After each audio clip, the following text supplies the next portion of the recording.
Salutations mesdames et messieurs, soyez les bienvenus à cette réunion, prenez place autour de la table de pierre. Je vous propose aujourd'hui de découvrir la vie de l'auteur du monde de Narnia, l'écrivain britannique C.S. Lewis. Comme on va le voir ensemble, son parcours est fait de rencontres décisives et est jalonné d'ouvrages divers et variés. Clive Staple Lewis, plus connu sous le nom de C.S. Lewis, est né en 1898 à Belfast, dans la maison de campagne d'une riche famille d'origine galloise. Je ne sais pas si on peut mesurer ça facilement, mais 1898 appartient à un tout autre monde que le nôtre en ce qui concerne le Royaume-Uni. C.S. Lewis est né sous le règne de la reine Victoria, à la fin de l'ère victorienne à proprement parler. C'est un détail assez notable, en effet l'esthétique victorienne, qui a perduré quelques années après la mort de la reine Victoria en 1901, a en partie influencé certaines illustrations et visuels officiels des livres de Narnia. Dans son ouvrage Au cœur de Narnia, Colin Duriez nous apprend que le jeune C.S. Lewis a bénéficié d'un équilibre de tempérament avec ses parents. Son père Albert était passionné émotionnellement et imprévisible, alors que sa mère Flora était analytique et diplômée de l'enseignement supérieur en logique. Ce n'est qu'une hypothèse, mais il n'est pas impossible que ce cocktail de rêve et de rigueur a aidé le jeune C.S. Lewis à laisser flâner son imagination, tout en exploitant rigoureusement cette imagination sur un support écrit que deviendront ses livres. Un autre élément biographique important est la localisation de la maison de campagne de la famille Lewis, l'Irlande. C.S. Lewis a bénéficié dans son enfance des récits de sa nourrice qui lui racontait des contes et légendes du patrimoine irlandais.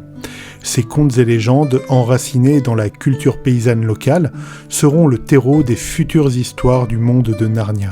Le jeune C.S. Lewis effectue des études de grec ancien et de latin à la prestigieuse université d'Oxford. Il y étudie aussi la philosophie, l'histoire ancienne et la langue anglaise. Suite à ses études, le Magdalen College le nommera membre du conseil et directeur d'études dans le département de littérature anglaise. C'est lors de sa première année au conseil que C.S. Lewis fait la rencontre décisive de J.R.R. Tolkien. Les deux hommes deviennent amis. Pour la petite histoire, Tolkien était de constitution plutôt frêle, comparé à C.S. Lewis, plus grand et plus épais et, d'après Lewis, il était plutôt têtu. Suite à leur rencontre, Lewis écrira au sujet de Tolkien dans son journal intime « Un simple coup de vent pouvait le faire tomber ». Lewis et Tolkien sont les piliers d'un groupe littéraire d'amis, les Inklings, fondé en 1933, qui a pour but de proposer des lectures publiques de jeunes auteurs et de discuter littérature. Dans sa biographie de C.S. Lewis, A.N. Wilson constate que, tout au début de l'association entre Lewis et Tolkien, il avait dû lui sembler clair immédiatement que Tolkien était un génie littéraire. Tolkien, qui perdit deux de ses plus proches amis dans la Première Guerre mondiale, écrivit en 1929 « L'amitié avec Lewis compense beaucoup ». On est à la fin des années 20 et au début des années 30, encore loin de la rédaction des chroniques de Narnia, mais c'est là que plusieurs discussions avec Tolkien convainquent C.S. Lewis du bien fondé de la foi chrétienne. Dès lors, C.S. Lewis va embrasser la foi anglicane, l'église d'État de la Grande-Bretagne. J.R.R. Tolkien était quant à lui catholique romain. Pas besoin d'une licence en théologie pour souligner l'importance de la foi chrétienne de C.S. Lewis dans son œuvre.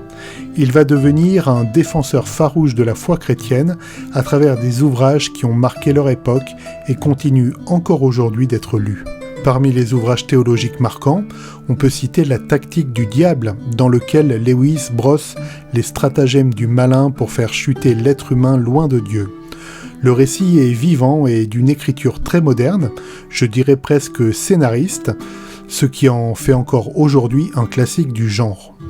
On peut aussi citer Les fondements du christianisme, paru en 1952, qui retrace des entretiens accordés par Lewis à la BBC pendant la Deuxième Guerre mondiale. La première œuvre de fiction écrite par C.S. Lewis n'a pas été les Chroniques de Narnia.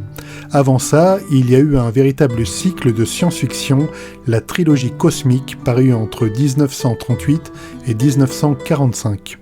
Dans cette trilogie cosmique, c'est l'humanité mauvaise qui inflige sa méchanceté aux bonnes créatures de l'espace, contrairement à ce qu'on voit beaucoup en science-fiction. En gros, c'est un peu un anti-Independence Day. L'évacuation des enfants de Londres vers la campagne en 1939 pour les protéger de la guerre donne à C.S. Lewis l'idée d'une histoire. Il imagine les aventures de 4 enfants, Anne, Martin, Rose et le petit dernier, Peter. Ces enfants quittent Londres pour se réfugier à la campagne chez un vieux professeur, une connaissance de leur mère. Ce n'est que 10 ans plus tard, en 1949, que C.S. Lewis va reprendre ce début d'histoire pour commencer son roman Le Lion, la sorcière blanche et l'armoire magique, premier livre des Chroniques de Narnia. Le livre va sortir en librairie en 1950. De 1950 à 1956, les 7 romans du monde de Narnia vont former une histoire merveilleuse et cohérente, reprise lors de pièces de théâtre, de séries TV pour la BBC et, plus récemment, une trilogie de films produite par Walden Media et Disney.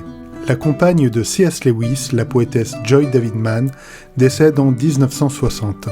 Clive Staples s'éteint 3 ans plus tard, en 1963, 7 ans après la publication du dernier livre des Chroniques de Narnia, La Dernière Bataille. Voilà ce que je pouvais dire pour une première approche de la vie de C.S. Lewis. J'espère que vous trouverez sur cette chaîne YouTube les informations que vous cherchez sur ce monde merveilleux de Narnia. Nous ne sommes qu'au début du voyage. Pour ne rien rater, n'hésitez pas à vous abonner. L'espace commentaire est à votre disposition pour tout complément d'information. Chers amis, je constate que le soleil est déjà bas sur l'horizon. C'est la fin de notre réunion. Je vous invite à quitter la table de pierre et à reprendre le cours de votre vie. Soyez certains d'une chose, on se reverra. Narnia n'en a pas fini avec vous.